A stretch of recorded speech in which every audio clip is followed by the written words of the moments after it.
নমস্কার বন্ধুরা, পিয়ালির গৃহকোণ চ্যানেলে সবাইকে স্বাগতম জানাই। আজও একটা ছোট্ট মিনি ব্লগ নিয়ে তোমাদের সামনে চলে এসেছি। তো আজকে আমার ছেলের বার্থডে, মানে আজ রাত 12টার সময় আমার ছেলের বার্থডে পড়বে। তো 28 তারিখ, এটা 27 তারিখ রাত্রে আমি সাজাচ্ছিলাম, তখনও 12টা বাজেনি। তো দেখো আমি ডেকোরেশন করছি, রুম ডেকোরেশন। তো শর্টকাট একটা ভিডিও বানালাম যে তোমাদেরকে দেখাবো বলে। আমার এগুলো প্রচণ্ড ভালো লাগে। আমার হাজব্যান্ডের বার্থডেতেও আমি এটা করে থাকি, আর আমার ছেলের বার্থডেতেও আমি এটা করি, এমনকি আমার শ্বশুরমশাইয়ের বার্থডেতেও আমি এগুলো করি। আমার এটা মানে মন থেকে আসে, এগুলো আমার প্রচণ্ড ভালো লাগে। হোম ডেকোরেশন করতে, রুম ডেকোরেশন করতে, বা স্পেশাল দিনগুলো একটু সুন্দর করে সাজাতে রুমটাকে।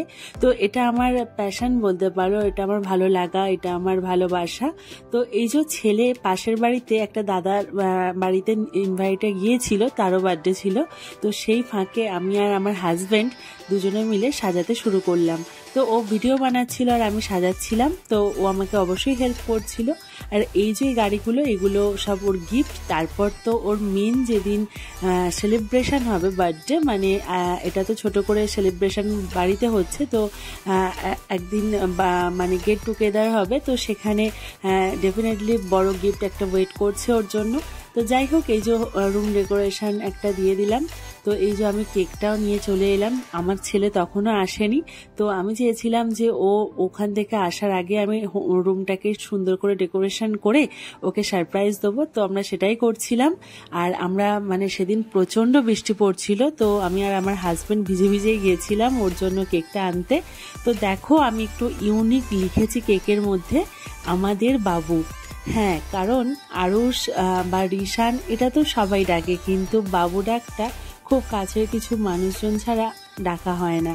তো এই ডাকটা শুধুমাত্র ওর বাবা আর আমিই ডাকি, আর হয়তো ওর দিদাই ডাকে। তো এই ডাকটা মানে খুব স্পেশাল আমাদের কাছে। তো আমি চেয়েছিলাম এটা স্পেশালভাবেই করতে। তো আমি কেকটা ডেকোরেশন করে, এই যে ছেলে এসে গেছে, তো ওকে দেখিয়েছি, ও জাস্ট অবাক হয়ে গেছে রুমে ঢুকে, মানে ও ভাবতেও পারেনি এরকমভাবে সাজানো থাকবে।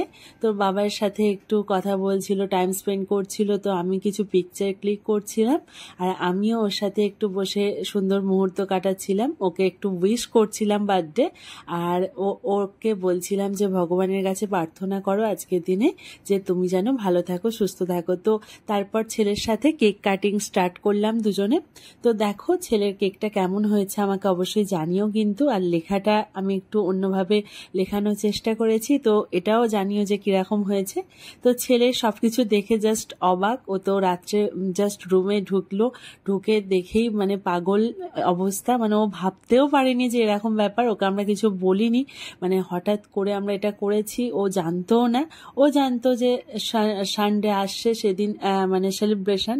তো যাই হোক, ওই যে কেক কাটা হচ্ছে, ওকে আমরা বার্থডে উইশ করছি। ও কেক কাটতে প্রচণ্ড পছন্দ করে, আর ওকে একটু মাখিয়েও দিলাম ইয়ার্কি মেরে। তো ও আমাকে কেক খাওয়ালো। এবার ওর বাবাইয়ের পালা। তো বাবাই ওকে কেক খাওয়াচ্ছে, আর ও বাবাইকে খাওয়াচ্ছে। আমি পাশ থেকে বলছিলাম যে বাবাইয়ের গালে একটু কেক মাখিয়ে দাও বাবাই।